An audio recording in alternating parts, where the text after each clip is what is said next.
The most dangerous opponent is not the strongest, not the fastest, not even the smartest.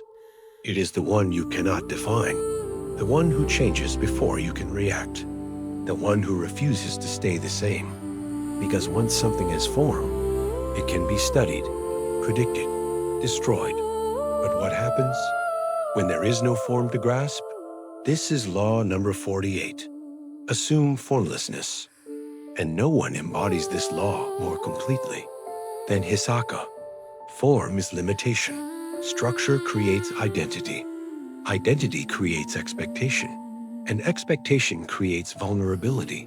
Because the moment people understand your pattern, they prepare for it. They counter it. They defeat it. Law number 48 teaches, to survive and to dominate, you must remain fluid, adaptable, unpredictable, formless, not fixed like stone, but shifting like water. And Hisoka is chaos given shape. Most fighters define themselves: a hero, a villain, a hunter, a protector. They choose a role and commit to it. Hisoka refuses. He is not loyal, not bound, not predictable. At times, he helps. At times, he destroys. At times, he disappears. And that is what makes him terrifying. Because you cannot prepare for someone who has no consistent intention. Even his morality is fluid. He does not fight for justice. He does not fight for evil. He fights for interest, desire, curiosity, and those things change constantly.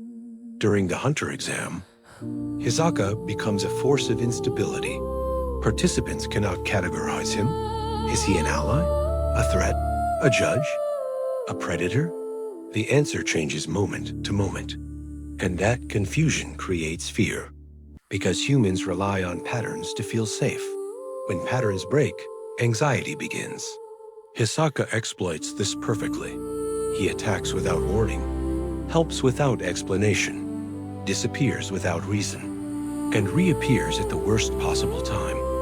He is not bound by logic, and that makes him impossible to control. Hisoka's Nen ability, bungee gum, is simple, elastic, flexible, adaptable. It reflects his entire philosophy.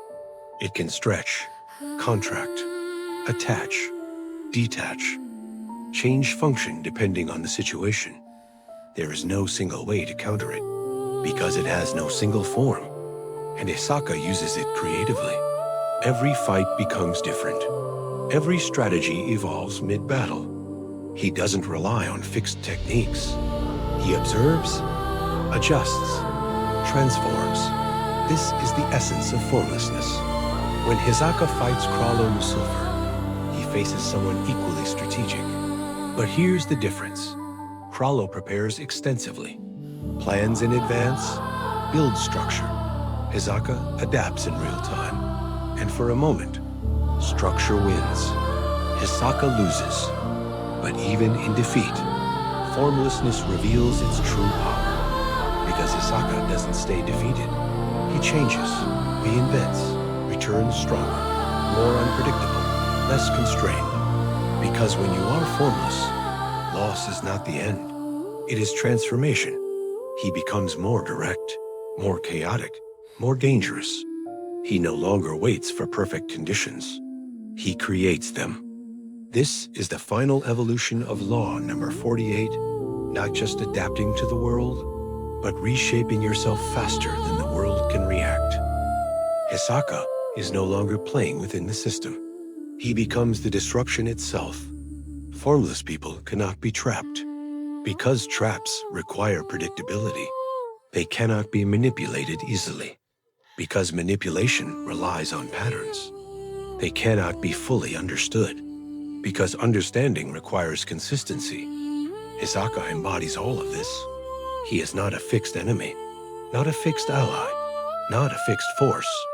He is movement, change, instability, and in a world where everyone seeks control, he becomes uncontrollable. This law applies far beyond battle. In life, if you define yourself too rigidly, you limit your growth. In work, if your skills are fixed, you become replaceable. In competition, if your strategy is predictable, you become vulnerable. The solution? Adapt, evolve, stay fluid. Do not become one thing. Become many. Because the moment people think they understand you, you've already given them power. Hisoka does not win because he is the strongest. He wins because he cannot be contained. He does not follow expectations. He destroys them. He does not maintain form. He abandons it. And in doing so, he becomes something far more dangerous, unpredictable, unstoppable, formless. If this changed how you see identity, strategy, and power, comment, stay formless, and share this with someone who feels stuck in one path. Because in a world that constantly changes, those who stay rigid break, but those who adapt survive. And those who master formlessness don't just survive, they dominate.